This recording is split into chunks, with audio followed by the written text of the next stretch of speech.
So today's discussion is community map making and a DistrictR tutorial. So we are very fortunate that we have Suzanne Almeida with us. Now, Suzanne is the Redistricting and Representation Council for Common Cause. So she began her life in Washington State and then went to college in Oregon. And then she went to Temple University in Philadelphia. And now she lives in Harrisburg, Pennsylvania. Now, some of the leaguers may be very familiar with Suzanne because she was for many years the executive director of the League of Women Voters of Pennsylvania.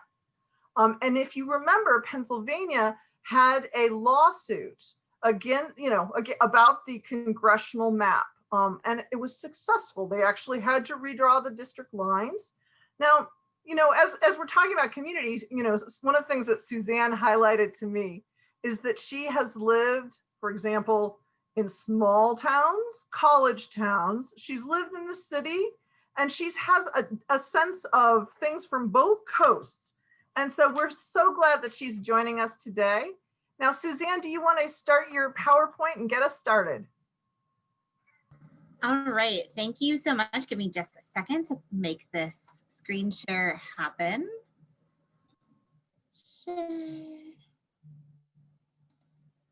All right, so thank you so much for having me, Catherine, and for Mia, and all of you all.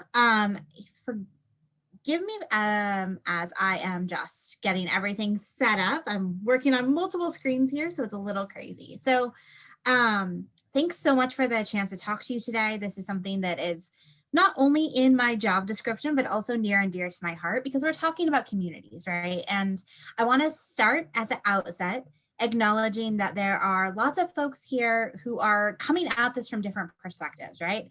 I know there are some folks who have been longtime redistricting reformers, either in Ohio or in other states. Some of you may be newer activists, some of you may be showing up for the first time. That means that there's going to be a variety of material, right? Some of this is going to feel very basic, but I think it's really important to kind of set the stage as we are moving forward.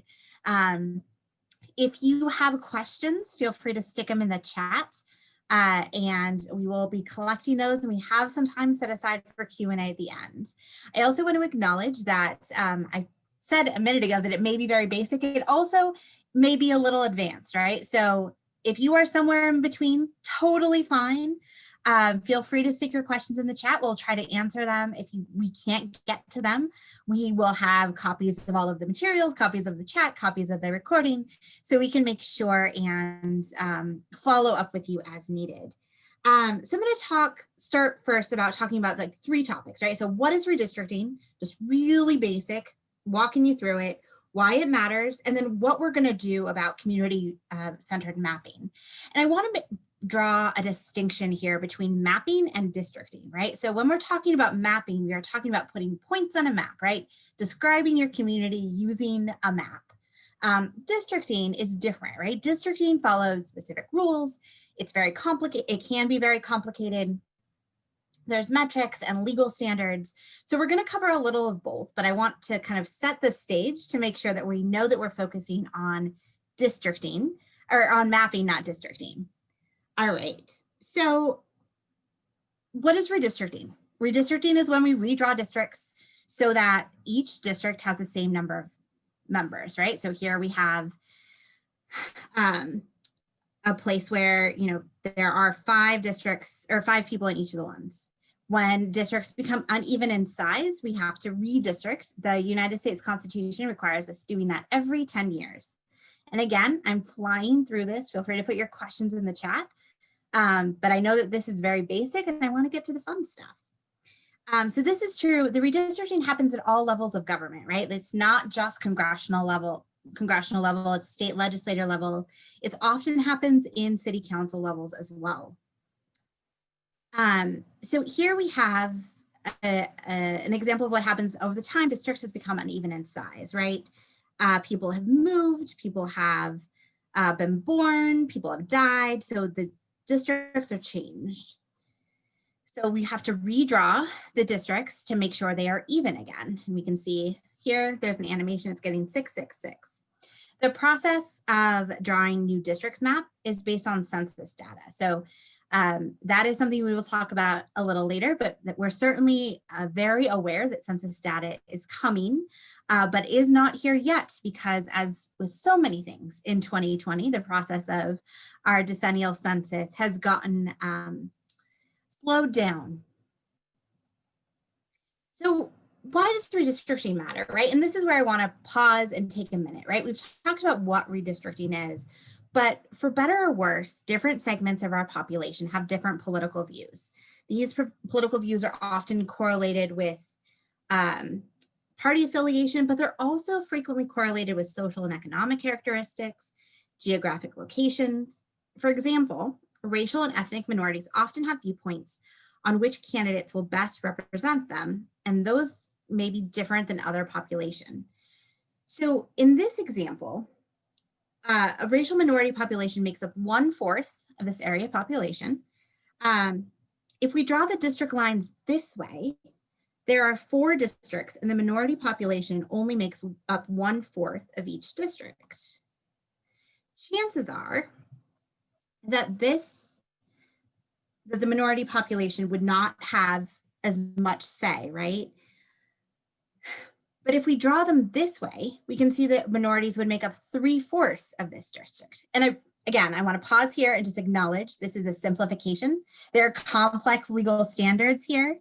We're not trying to get into kind of the legalities and all the technicalities here. It's just drawing a line to make sure that we all understand why our communities matter, right? And why it makes sense that we need to really focus on all this.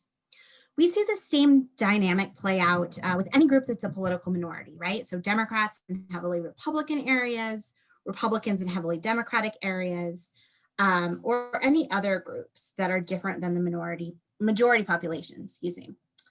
So some of you may have seen this presentation before, but for those who have not, take a guess and stick in a chat where you think this picture is from.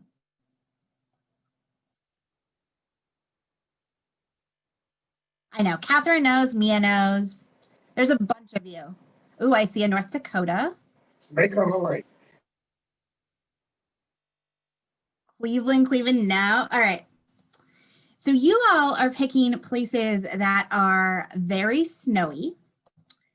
This is Watts in Southern California. So what happened was there was a freak snowstorm in Watts, and what we saw, it's a neighborhood of Los Angeles that is historically Black and had a large growing Latino population. And when this storm hit, that Watts was split into 4 different districts, right? And so no one was able to, none of the elected representatives were really able to help this community, because everyone was just like, it's not my problem, right? It's only part of my problem. And so what we're looking at here, even though this is in California, don't worry, examples in Ohio too. But what we're looking here is consequences, right? So a lot of times when we're talking about redistricting, we are talking about words like compactness or contiguity, or looking at the shapes of districts. But really, when it comes down to it, redistricting is about representation. And it's about making sure that people are able to get what they need from their government. And the biggest way to do that, right? Like we're seeing that there can be concrete examples of what can go wrong when communities of interest, communities are not represented. And Watts is a good example of that. So we see here the district split in Watts.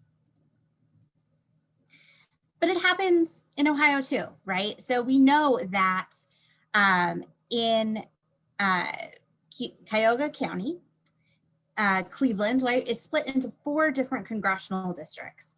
And what that means is we're not just talking about shapes of districts, right? We're not just talking about the difficulty of any single elected representative to represent all of the people, right?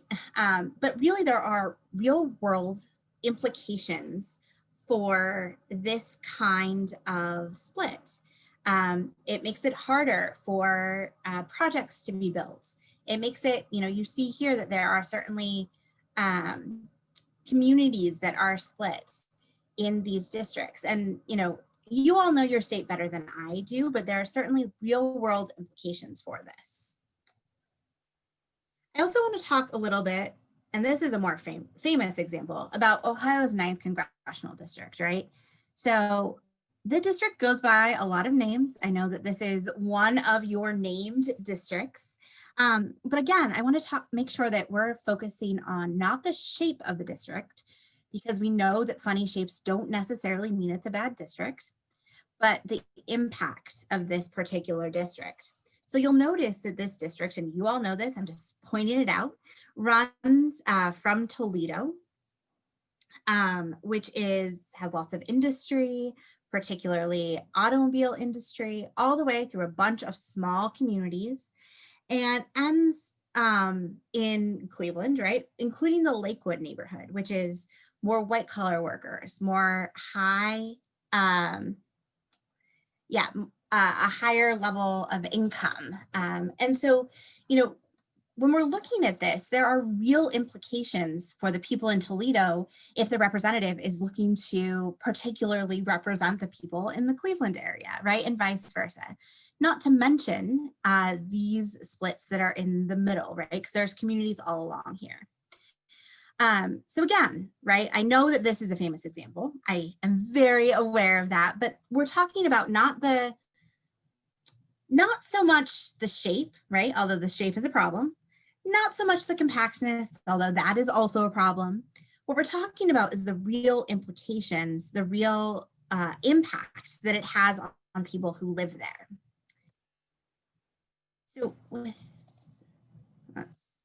So with that, I'm going to toss it back to Catherine to give us a brief overview of some of the redistricting rules in Ohio. Well, hey, everybody. My guess is that you have been thinking about redistricting for many years. I'm betting that there are many redistricting reformers that are joining us here today. And what I'm going to do is quickly go over kind of some of the rules, just to kind of ground us in, what to expect. But I'm just glossing over many of them. If you attended yesterday's session, the session on the 19th, you should have kind of a good overview, and we'll also send you, when we send you information about this specific forum, we'll also send you that information. So I realized that I did this again. I did not actually introduce myself. I'm Catherine Terser from Common Cause, Ohio. And so what we're going to do is, Suzanne, if you'll move us to the next slide, I'm going to walk us through a couple different rules so that people know what the rules are for map making. So when we think about congressional map making, we should be thinking about how the rules really focus on keeping the counties whole. And this is really important. We know we're not going to have, the snake on the lake that worked its way from Lucas County all the way to Cuyahoga County and hitting, Ottawa County. And so it had both city counties and rural counties and Lorain County, that we're not going to have districts like that. Because there's a real emphasis on using counties as building blocks. And I think it's important to realize that congressional districts are larger than the state house districts.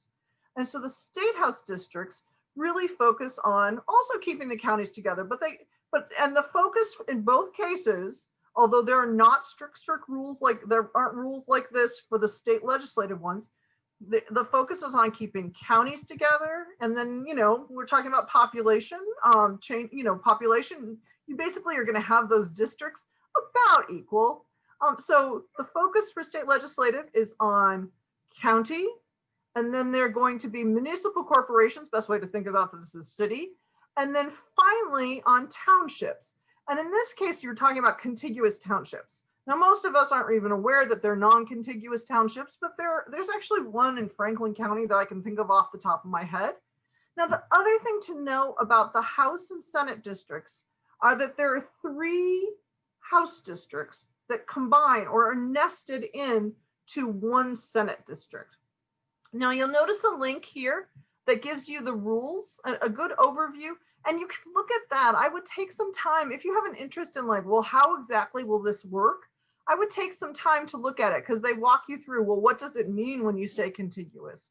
What does it mean when you think about compact? And it also goes through a bunch of other rules as well. But that lays the foundation. Now we do know that, how can I put this? County is a proxy for community. Cities that's a proxy for community, but it's not the same as really understanding a community. And we also know that our counties are going to have to be divided. Our cities are going to have to be divided, and that has to do with the number of people and having those districts fairly equal. But what we can do right now, before we get all the census data, is to think about, how is it that we can actually give the map makers who are going to be doing some splitting information. And so I was really pleased that Suzanne was going to join us today to walk us through and to think about, well, if we're going to split things, how do we split things in a really reasonable way? And how do we really focus on community? And then Suzanne, if you're willing to move us to the next slide. Slow but sure. Here we go. Okay. So what I did want to highlight, it has to do with what's going on when it comes to the census. And Suzanne, if you'll move it to the next, there we go. Anyway, so what's going on? Suzanne can talk to you a lot more about this. And when it comes to her area of expertise, she really focuses on redistricting and what's constitutional, and she has a deep breadth of knowledge in that area. But one of the things that I wanted to highlight is, the census is not going to be on time. We've already missed a deadline. Things are not going to be on time. And I wanted to highlight that, we will likely not receive the data that we need for the map making until the summer. And so this time period is a time period of community mapping and getting prepared so that we have data for those map makers. And I just wanted to highlight, during the summer and the fall, we'll be having hearings. So the Ohio Redistricting Commission will have hearings. The state legislature will have hearings. I just saw a question in this chat, which is splits. The best way to understand this is that let's say you're Franklin County. 65 of those counties have to be completely whole. Some can be split, and a split means, hey, there's a split in the district. And that means that it's divided perhaps in half, or divided so that it's oddly shaped. But what we want is, if you're going to divide a county, or if you're going to divide a city, that you divide it so that communities are kept together as much as possible. So that's why when we think of splits, it can seem like, oh, well, of course, if the population isn't equal, of course you have to divide it. But this today is focusing on, well, how can we do a division so we're not splitting counties? Can I add a quick point to that, Catherine? Yes. If you remember the map that we just saw of Cuyahoga County, based on population, Cuyahoga County should have 2 congressional districts, and there are 4. So that's kind of how you should look at it when you're thinking about like splits. What does that mean? If you think, if anyone who's from here knows that if there's going to be a split, it should be maybe east side and west side, but then there's east side and then far east side, and then west side and then southwest side. So that's more splits than necessary for one county, just kind of to give a little bit more context for folks who might be local. Well, and one of the map makers said it's possible to draw districts with as few as 4 county splits. And that is still with a variance of less than 0.5%. And so when we look at the rules that say you can't draw, you can't draw more than this, we should really be thinking of this as, okay, we don't actually want to go as high as it says in the Ohio Constitution, because we really want to keep communities together. And we know that that's possible. And with that, I'm going to hand it off to Suzanne to walk us through all the next steps. All right, thank you so much. And thanks to everyone who is putting questions in the chat. Some of those we will cover in the next like 10 to 15 minutes.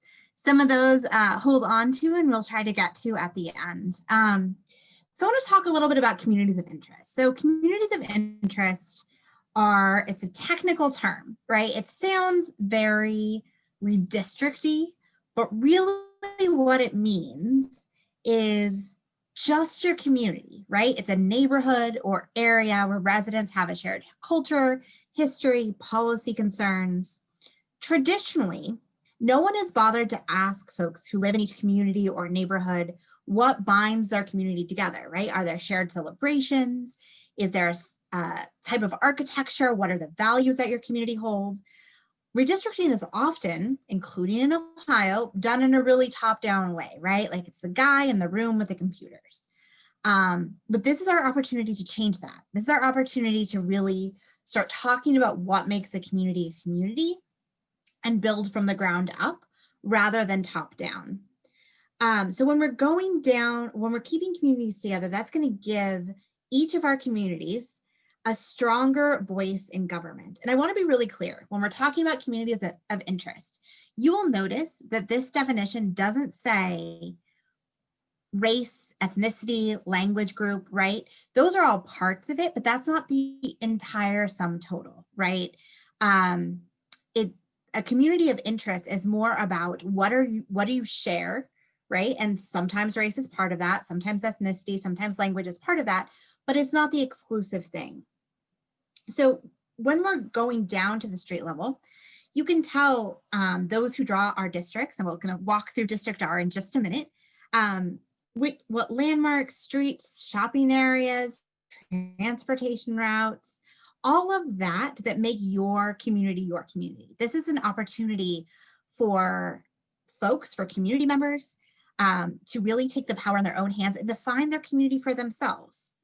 Now, we do want to put a caveat here, right? So one of the key factors when we're talking about community is that it's more than one person, right? Because we want it to be a joint project. We want this to be something that in fact is a community project. So I might, I live in Midtown Harrisburg in Pennsylvania. I could sit in my office and draw my community, but that's just my vision of my community. I need to talk to my neighbors. I need to talk to the people who are like maybe right on the edge of my community to make sure that we have it right. So when we're talking to the people who are drawing the maps, that we are giving them the right information and that it's collective information. And so that's what we're going to be looking at today. I'm going to click forward. So we are going to jump into it. And we did some of this at the very top. So thanks to everyone who has done this already. But first of all, I am going to ask our two guinea pigs / panelist presenters to introduce themselves. And what I would love to hear from you is your name, the name of your community, and one thing you love about your community. I'm Michael Barron, and I grew up in Shaker Heights, Ohio, which is the east side of Cuyahoga County. And I moved just about a block or two to the community next to Shaker called Beechwood. So that's where I live. And what do I love about it? I think that we have a lot of shared values in our community. We're willing to pay taxes for services that we enjoy. Thank you. Thanks, Michael. Hi, my name is Ifeolu Claytor. I also am from Shaker Heights, Ohio. And one thing that I love about my community is that we are racially, religiously, ethnically, and socioeconomically diverse. Fantastic.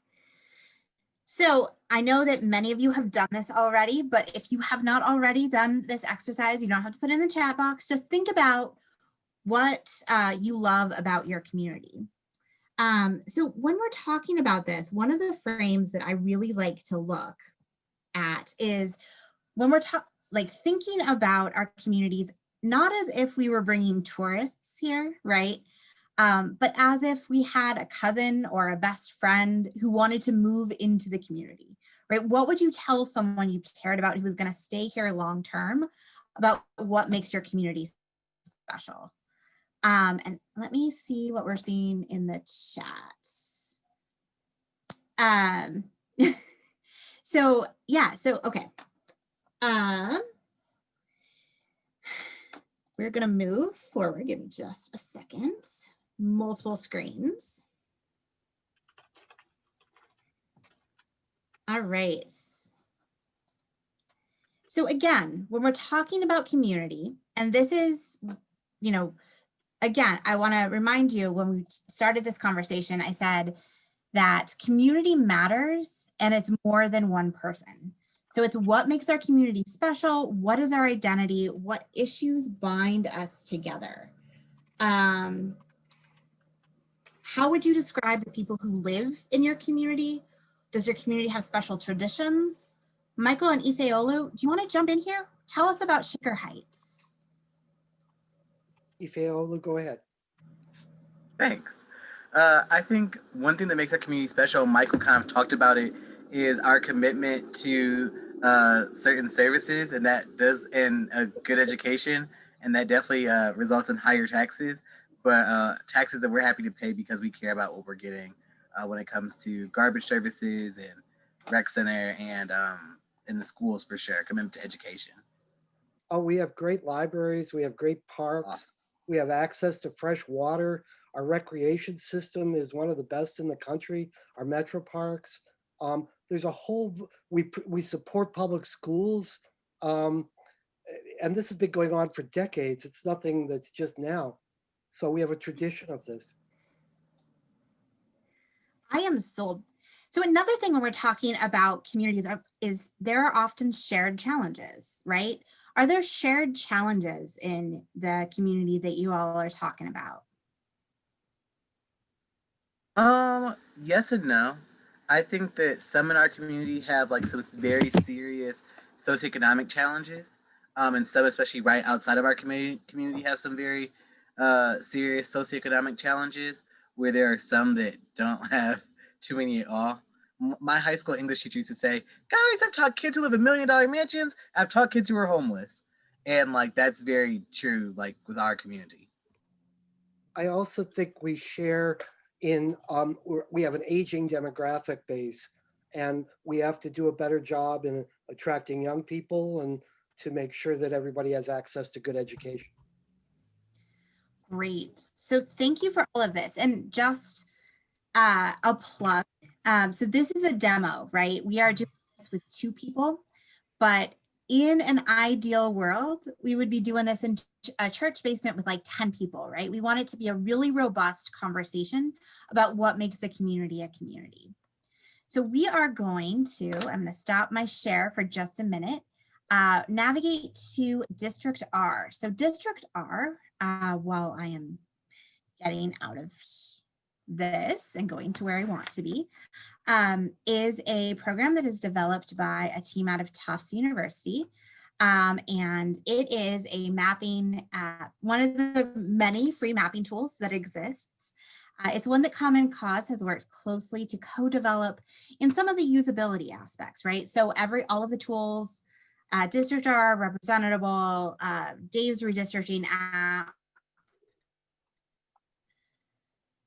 District Builder, Maptitude, all of those kind of are in the world and they all have benefits and drawbacks. We have found that DistrictR works well for us because it allows us to really identify the places.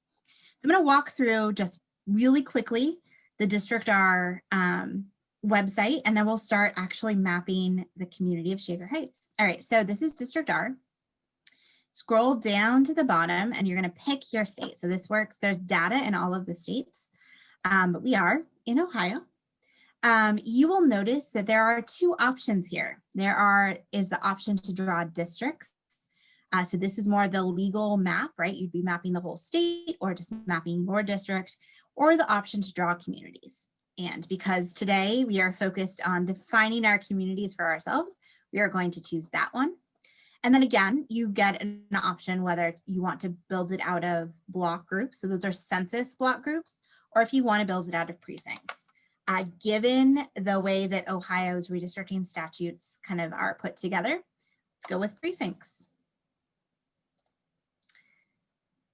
And it will load, but it is slow. All right, so you can see that this looks a lot like Google Maps. And it moves a lot like Google Maps, right? So this is the hand tool. You can move it around, zoom in, zoom out, and then also pick a place to start. So I heard, I think Michael say that one of the great things about your community was a library. So we're going to do Shaker Heights Library. Is this the right one, Michael? The on Van Aken? It's Yes, on that's the right one. All right. B and Chagrin. So you'll notice, just like Google Maps, super easy to use. You can type it in. It'll load. Apologies for my very slow internet today. Apparently it's throwing a temper tantrum. And so you'll see that it puts a dot right at Shaker Heights Public Library. So we are going to add, this is the important places tool. Some folks call it the landmark tool. I like important places. And when we're talking about important places, these are places that are important to your community, right? So you might not put a public library on the tour for like the people who are coming from out of town for like 2 days, right? But a public library, sure as heck bet, is something that is going to matter to people. All right, so we added Shaker Heights Public Library. We are going to rename it. All right, and Michael or Ifeolo, do you want to tell me what it is about this library that makes it important? Go ahead, Michael, you can start. Okay. Well, the library is a gathering space for students, for after school, for internet access, for information that if you can't afford to buy the information, it's available to the public for free. It really is the people's library, education source. The only thing I'll add is that they have really good, when we're not in COVID, they have really great cultural events. And so you get to learn about other cultures that you may not normally just know about. Great. All right, so where should we go next? Give me another place in your community. I would go to Van Aken Market, or we could go to the high school. Either one.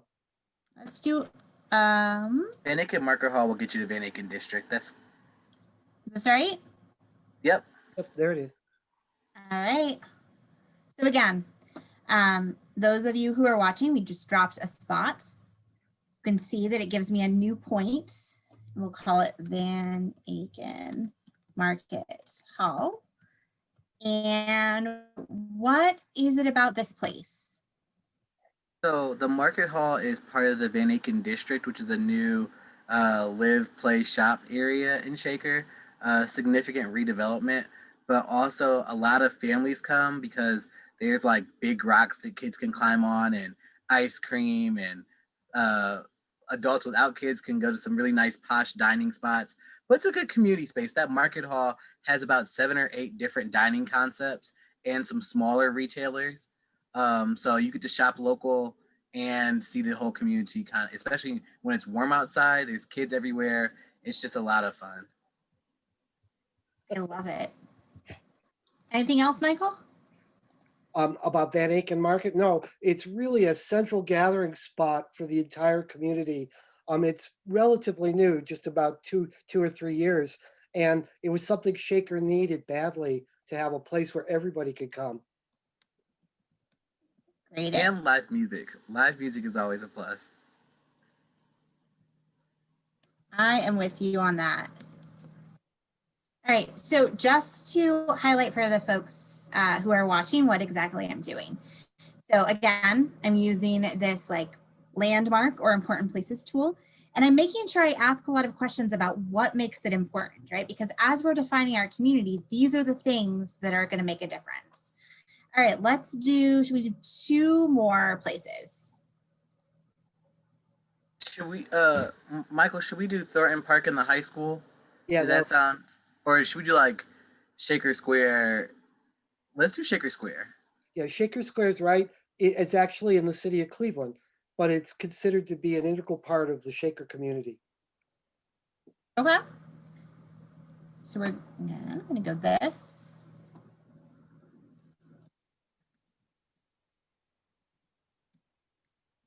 All right, so tell me about Shaker Square. So local restaurants, easy access transit to downtown, a few shopping options and like some essentials like dry cleaners and tailors and a grocery store. So it's just got a lot of the essentials and it has some apartments kind of surrounding. Right. If you are of the Democratic persuasion, there's usually a campaign office there in presidential election years. If you were not the Democratic persuasion, that's fine too. We are nonpartisan here. And it's a But wonderful. it is good to know, right? Like that is a thing that defines that community, is that there's a campaign office there. Oh, and somebody put in the chat, and I totally forgot it. There's a farmer's market every Saturday. Ooh, even in Shaker Square? Even when it's freezing outside. Sometimes they'll move inside, but thank you to whoever put in the chat about the farmer's market every Saturday. All right. That's a little sticky. One more spot. And it's a wonderful connection with the city of Cleveland. It's important to realize that we don't live in an island in Shaker Heights, but we are connected to the communities around us. And that's what Shaker Square does, is it reinforces that connection. I love it. All right. Someone who's monitoring the chat, Catherine or Mia, is there anything in the chat that I'm missing? Any other key places I should pull in? So there's a bookstore that someone wanted to highlight. Ooh, what's that bookstore? Oh, Loganberry on Larchmere? Probably Loganberry Books on Larchmere. I don't think y'all, I mean, you all don't know me, but like I will always put a bookstore on my map. It's a rule. Yeah, it's a locally owned bookstore. And we're getting some thumbs up on Loganberry. Excellent. Because the owners live like in that neighborhood, just like around the, like where you see our dune at the bottom of the map. I want to say they live in that neighborhood right there. So it's like very locally owned. Yeah, there's a lot of great stuff. Everyone from Northeast Ohio is chiming in. Transportation hub. Is there anything there that you want to add? Shaker Square. Yes. That's for Shaker Square. But Loganberry is like representative of Larchmere, and Larchmere is local eateries. Wellness, is a couple of vegan spots opening up there. Wellness, literacy, also live music, Porch Fest, because a lot of the houses in that neighborhood have porches, so people just sit out and listen to live music in the summertime. That's also kind of that mesh between Shaker and Cleveland, and just that urban suburban unity. So there's a comment here that I thought was interesting that had to do with how this is from Tori, who said, I feel like Larchmere District is an important separate location of its own right. Yeah, Larchmere is separate from Shaker Square. Even though they're literally like 3 blocks away from each other, they are 2 separate locations. So that is really key. And we are actually, that's a really great segue. Thank you for that, Catherine. Because we're going to go in and start mapping, right? So the next thing we're going to do is we will use our mapping tool. So this is a paintbrush. There are options, right? You can make the paintbrush bigger or smaller. We're going to make it fairly small because we are in a small-ish location. There are also options to lock down already drawn communities. So we'll talk a little bit later about, what comes next and how you move, to share or whatever. And you can lock down existing communities. All right. So if I were going to map, we're calling this Shaker. If I were going to map Shaker, where am I going, Michael or Ifiolo? So you would be kind of moving the map to the right, because like these areas are like on the edge of Shaker. So yeah, you'd start like where Larchmere and Shaker Square are, but you'd be moving east or to the right. And if you follow like where it says, what is it, 87, that's Shaker. Van Aken, I live on Van Aken, that's Shaker. Okay, so tell me Oh, that's Shaker Boulevard actually. 87, but still. Like here? So where you see Larchmere, where you see Shaker Square, And basically just east of there is all Shaker. So yes, that. So I see Larchmere. Am I where I need to be, or am I too far over? I mean, Larchmere is the blue dot on your left, but this is but that's Shaker. I mean, once you have your hand over, yep. All right, so I'm gonna scroll out a little bit. That'll make it easier. So where am I going next? Get that neighborhood just below the district you already. Yep. There we go. Where else? Yep. Here. Right there. Down. Yep. Those two. Get that corner on the left, on the bottom left side, where you. Yep. All And right. you just hit that's covering the library. And if you just want to keep going right, that's all Shakers. You go right. Yeah, go east. Okay. We're gonna move just a little bit more. Yep. Add that. And that red dot is Vatican District. Yep. There we go. You got it. Okay. So I'm not going to go through all of this because we could go and like find the boundaries, but you all can kind of see where we're marking out what the community looks like. And then there's an area, and this is my favorite part, where we can describe this community, right? So this is about what we were talking about earlier. So we have shared values, high tax area, which means good services. What else? Give me two more other descriptions. Great schools. Public schools. Well, Liz was throwing out diversity. Yeah. Racial and ethnic diversity. Yes. Okay. Parks. People are putting parks, and we didn't talk about the parks, but there are great parks in like lakes and ponds. I saw some kids ice skating today around the corner from my house. I am very into that. Okay, so this is community number one. And I'm just going to demonstrate this a little bit, and then we're going to move on because I know we're running out of time. It's always so much fun. So when it comes time to do a second community, right, you get that plus, you get a different color. And we heard that what was the other community? Shaker Square and Larchmere are the two that are like they're on just outside of Shaker, but still part of our community. So I'm going to say, like, just for example, you can kind of see how I am marking out a second community. And again, you can describe it on the bridges between Cleveland and Suburb. I'm totally making that up. If it's wrong, I'm sorry, but I'm totally making it up. All right, so, and again, we can do that again. We can add yet another community and just keep going. The other thing I want to show you real fast is these data layers. So while we want to make sure we are focusing on communities and what makes our communities special, that doesn't mean we should be ignoring the other pieces, right? So you can see the population. You can see all of the different ethnic populations: white population, Black, Hispanic, two or more races, Asian, American Indian. And let's do this. And I actually like circles on this. I just think it's easier to see, but you can kind of see where the pockets are. You have voting age population. You have presidential election data. So while we don't want to center that or really focus on it, it's a good tool to like evaluate, right? To make sure that we are not accidentally gerrymandering, but we won't be because we're drawing just our communities. So I am going to go back because again, running out of time, all good stuff here, and just show you two things really quick. So one is this share button. So your map is not saved until you hit the share button. Then you have this URL here, and that is your URL. No one else is going to touch it until you use it. You can go back into a map that you've started, right? So if Michael Anifiolu and somebody else who was in the chat wanted to say, okay, so we're like getting close, we're not quite done. I want to like dig in a little further, add some more locations, make sure we have this right. You all can use this URL to create a real community and have it done by multiple people.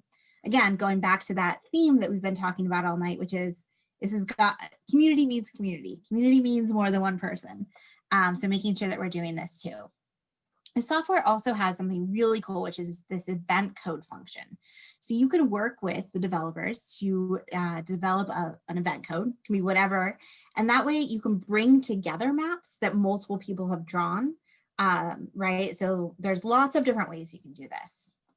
I'm gonna go back out and just quickly show you, assuming this works, there we go, the districting tool. And again, we are not focusing on this, but I know that there are some folks here tonight who have spent a lot of time thinking about redistricting and are probably super excited about this part. So again, you can choose what you're districting, go back in, it's exactly the same. It gives you all of the precincts.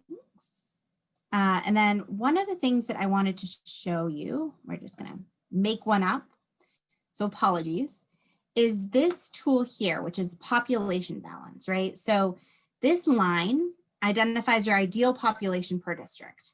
And so it'll let you know how close you are getting to all of that line, right? So you wanna get up to 721.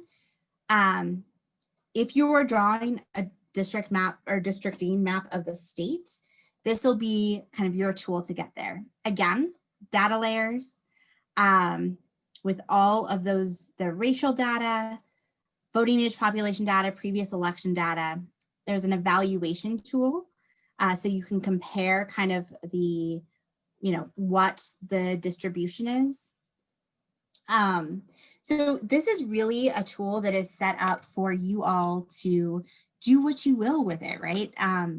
I am particularly excited about the community tool because I think that that is really the place that gets us where it's so important, because we want to make sure that those who draw the maps have the right building blocks and that we're empowering our friends and neighbors to define our own community.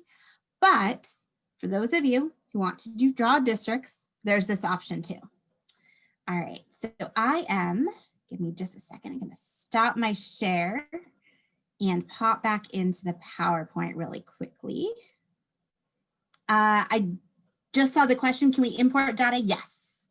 Not only can you import data, but if there is a data layer that you are particularly interested in, so say you wanted to know how many homeowners are in the area, you can talk to me and I can talk to the developers of this software and we can see what we can get. All right, so I am at this point going to toss it to Mia to talk about what comes next. Okay, awesome. Thank you so much, Suzanne. And hi, everyone. My name is Mia Lewis. I'm with Common Cause Ohio. And I just want to reiterate for just 1 second, we've always talked about how gerrymandering is politicians picking their voters instead of the other way around. And so community map making is kind of us sort of fighting back and saying, we want to be able to define our communities, because even though there are better rules coming up in Ohio, some counties will have to be divided. They're just there's too much population in a single county to put a whole congressional district there. So rather than just leaving it to map makers, to just draw those lines wherever, we'll define our own communities. We'll say, and this will be information that is just, it goes into the pot so that there's better information out there for everyone when we finally get around to drawing the lines. Because we don't have the census data yet, this is a good time to focus on defining those communities, drawing those maps, saving them, sharing them, talking about them together in groups. And later when we get the census data, we will be doing trainings just on that other part that Suzanne showed you at the end there, the districting part of DistrictR. We may have other software that we can use as well, but don't worry, if you're mainly interested in drawing complete congressional or legislative maps, we will have plenty of opportunity to learn how to do that. We really just wanted to make sure you understood the concept of community mapping and how important it is and why it's important. And that process of coming together to talk together about what your community is. So what we're actually looking for is some folks from different parts of the state to step up and volunteer to be facilitators of conversations where people can come together over Zoom, presumably, and think through, just as Ifeolu and Michael did with Suzanne as the facilitator, think through, what is my community? How would we define this? Okay, so theirs was actually called Shaker Heights and it ended up being Shaker Heights on the map, but it won't be like that necessarily, in Columbus. How would we divide it? Where would we draw lines, or in other places? What does it mean to figure out your community when you're in a rural area? That's a whole different question. So there's a form that will come at the very end of the presentation. We will give you a form as to how you want to participate going forward. And there'll be an opportunity on there for you to volunteer to be a facilitator for community map making. And we're going to do a train the trainer event on February 22nd that will basically teach you how to do what Suzanne just did and teach you how to use that software so you can help to build your community maps. And then after we've trained those trainers, we will be doing regional discussions so that people can work through, with the help of those facilitators, what are their community maps. And then after that, we will be doing trainings on the actual districting mapping. We also are going to have a training for people who want to join our speakers bureau. We had a redistricting 101 presentation that I'm sure a lot of you came to last week. We'll send out information about that. We're also going to do a new recording of that, so we get it down a little bit shorter, more succinct. So we'll send that out, information about that as well. Remember to check your spam folder every once in a while, because I think that went in there for some folks. We'll have educational presentations about minority representation, best practices, how to watchdog, all kinds of things coming up. And so, just make sure to follow us on social media. Michael Barron is great at making sure that we spread the word about our events. And that's it. So, and I'm going to give you some call to action at the very end. But for now, just an explanation of what those facilitators are that we're looking for. Thank you. Awesome. Thanks so much. So I'm going to go to the next slide. Suzanne, are you ready for questions? I am so ready. But before I do, I want to say thank you to Michael and Ifeolu for being our guinea pigs. It's a lot of fun, but you all were great sports, and I really appreciate the thoughtful responses that you all put into this. Questions? All right, so I'm gonna start out with this question. Does DistrictR use a voting age population or citizen voting age population? It uses, so there's a couple different filters. When it's looking, there is an option to look at only citizen voting age population. But we don't have all of that data, right? Like, that's not reliable data from the Census Bureau. So we're getting the data that we can. We don't want to draw districts that don't include everybody. Just, it's a bad idea. All right, so the next question, we all hear about one person, one vote. And the question is, how close do the population in districts need to be? Is it a whole number? Is it a percentage? What does that look like? So there are different standards for the congressional maps and the state legislative maps. So first of all, I want to kind of like put this in context, right? So one person, one vote is really important. It matters to make sure that districts are mostly balanced. That being said, sometimes there are reasons that you would want to deviate a little bit, right? And Ohio law says that the state legislative districts can vary up to 5%. The Supreme Court of the United States has given some states passes on districts up to 10%. And really that's because the purpose of districts is to be representative, right? So we don't want to be so tied into, you know, within one person or within 10 people or whatever, that we're losing kind of the purpose of redistricting, which is representation. Okay, so we have a comment that I'm going to ask Ifeolu to comment on.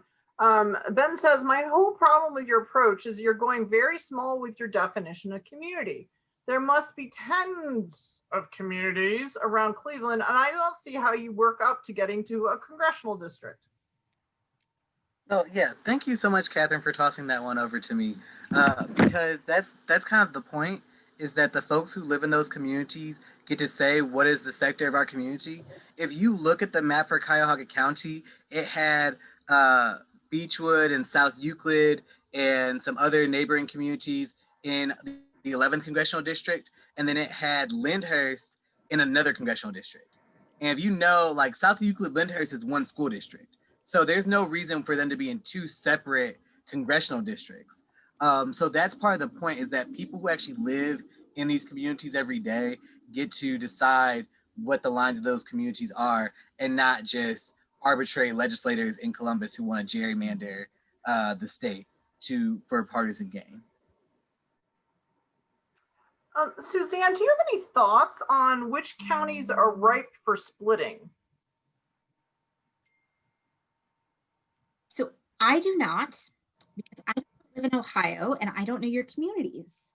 So there's a couple different factors that go into this, right? So one is the population, and then there is like what the communities in the counties look like. So I think that is an Ohio question. And it is a little bit complicated because there are rules against, you know, having some completely whole.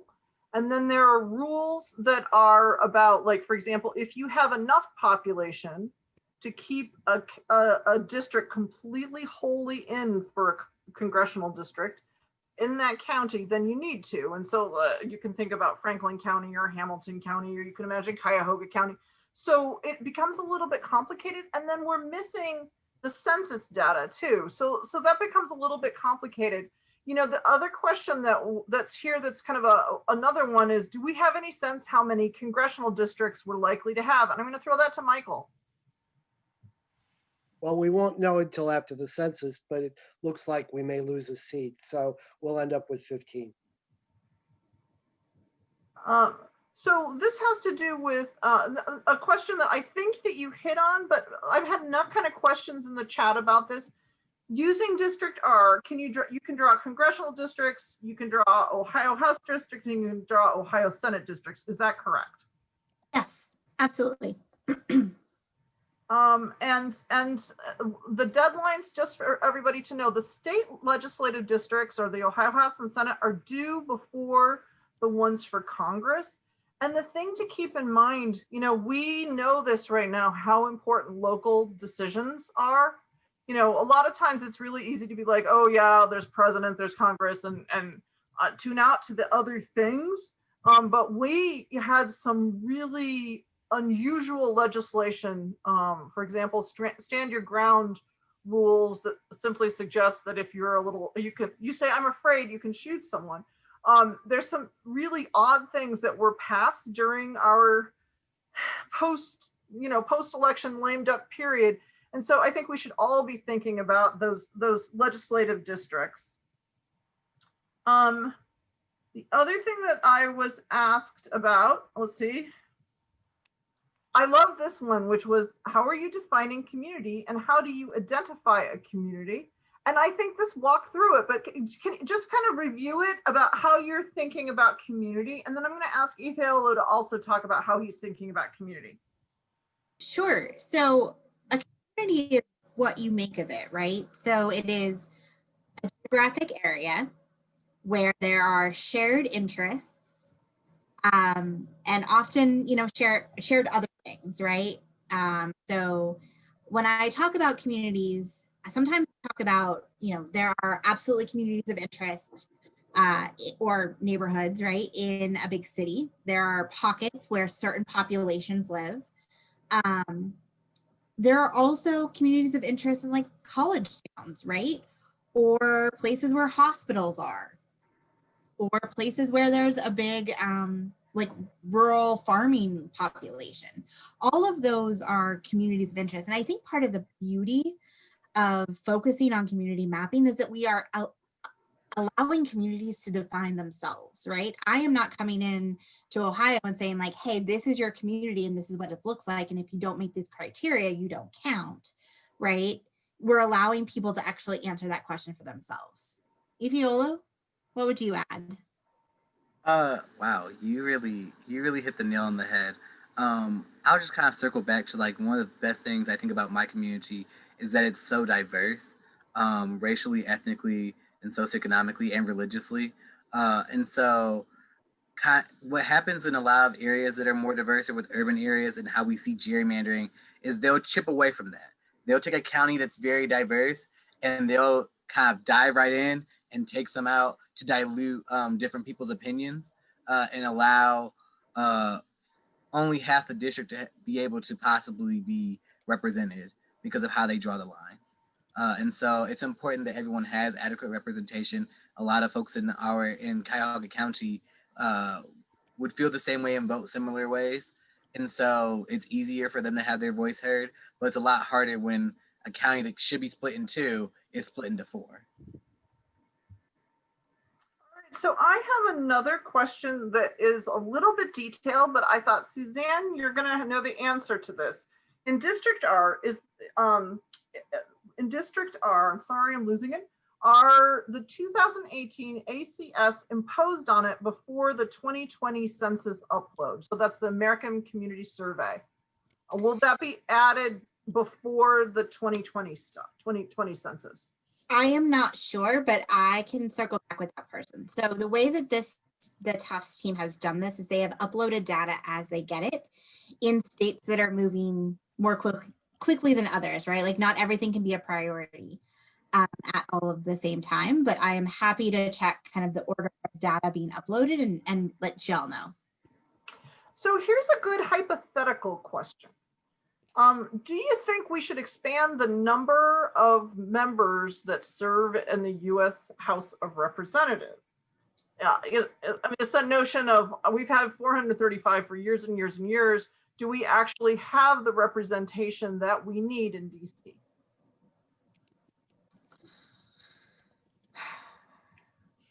I don't know. Can I ask, like, how many people did a congressional district used to be?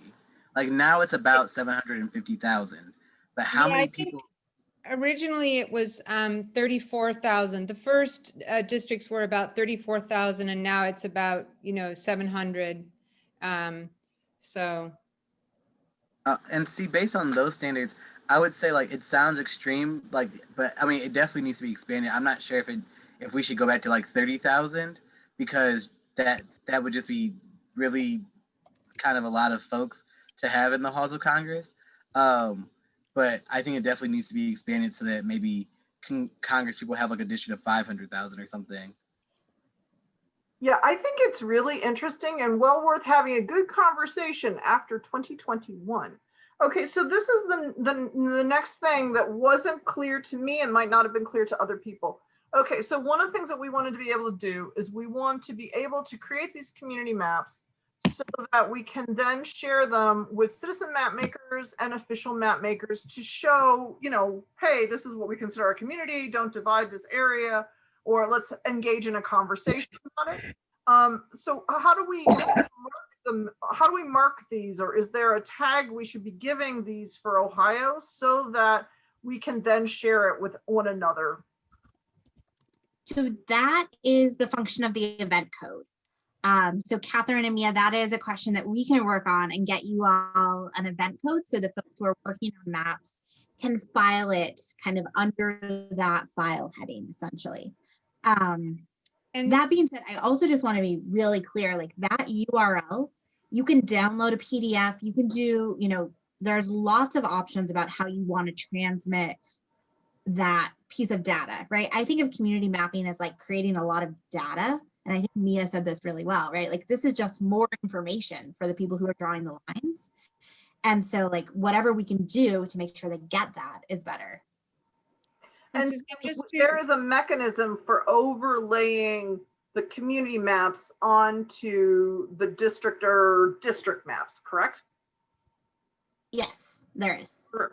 So then the other thing, I've had a number of different rural folks have asked about, like, well, you know, there's so many people that have to be in a district. Does that mean that, you know, rural folks are always going to be with the city folks, or, you know, how do we work through map making and thinking about our community as rural folks? Well, I think that's a really great question, especially when you're talking about, will rural folks always be with city folks? Ideally, no. And that's not because we don't love you all. It's just because we have different issues and different needs. And each one of us deserves an advocate in Congress who's going to talk about those issues and who can advocate adequately for those issues. If you look at Anthony Gonzalez, and I can't remember what district number that is, but he represents part of the west side of Cuyahoga County, like Westlake area. But it also like stretches down, goes outside of Akron, goes over towards Youngstown. And it's like, well, is he representing the people in Westlake, or is he representing the people in like Wayne County? It's just a I want to say Worcester is in there too. It's just a very different, each one of us, whether you live in an urban area or a rural area or a suburban area, deserves adequate representation. So ideally, folks who are in more rural areas would have a representative that represents them, and it would not, and our folks in Columbus would not be drawing districts to try to dilute the more urban area votes. So now we have a one other question, and I was going to say we're hitting almost 8:10. So my guess is there are going to be other questions that are going to pop up, and I am sure that we did not actually answer them all. So Mia's going to send you out a bunch of information. This is an opportunity to say, okay, I have this additional question. One, we can answer them, you know, to you individually. If we get a ton of the same kind of questions, one of the things I'll try to do is do a blog post so that I can answer kinds of questions.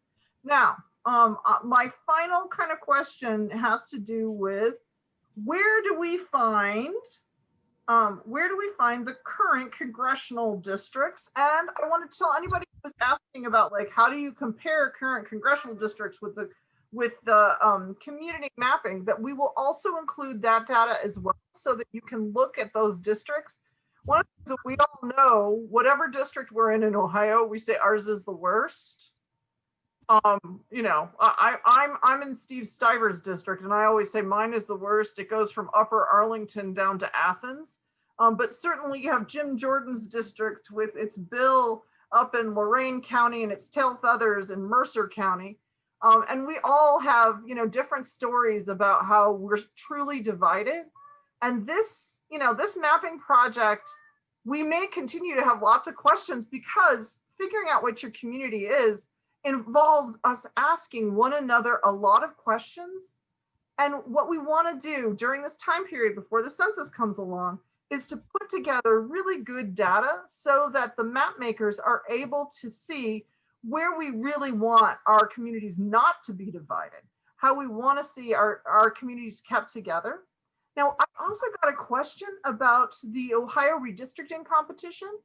So many of you will remember that we did a redistricting competition in 2009 that was like kind of an intellectual exercise using the 2000 data. And then in 2011, we did a redistricting competition that provided maps that pushed back on the official ones, because let's face it, the last one was significantly better than what we actually got when it came to Congress. So we'll be doing a redistricting competition, and that'll be in late summer, early fall.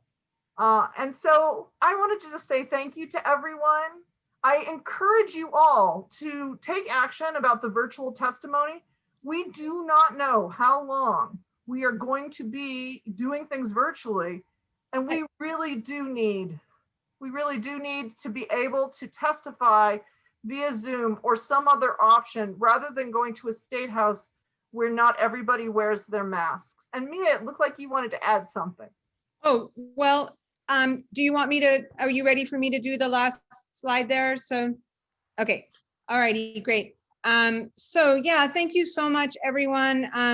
And for folks who are beginning to actually work with DistrictR, and if you have a specific question about using it, we can answer it, or we can ask Suzanne, or we can actually, be in touch with the people who make the software. So don't be shy. If you have questions about the software, we can figure out how to help you. But we realize that we need every one of you, whether you're an expert or a newbie, we need every one of you to participate in this process of making sure, watchdogging and making sure that we have good maps. And community map making may not be your thing. It may not be the way that you want to participate. No problem. There's a link here. We'll send it out. Tiffany, I'm sure, has put it in the chat, which just has, it's a form that you can fill out to say the way that you would like to participate in helping us make sure that we get better districts, whether it's just contacting your legislators, writing a letter to the editor, being part of our speakers bureau, eventually learning the software and drawing your own maps, or being that community facilitator. There are lots and lots of different ways that you can participate, and we encourage you to fill out that form. And then, as Catherine was beginning to say, an action for you today, write to your legislators and tell them that we want to be able to have, we want to be able to testify at hearings at the Ohio State House without having to go and risk our health.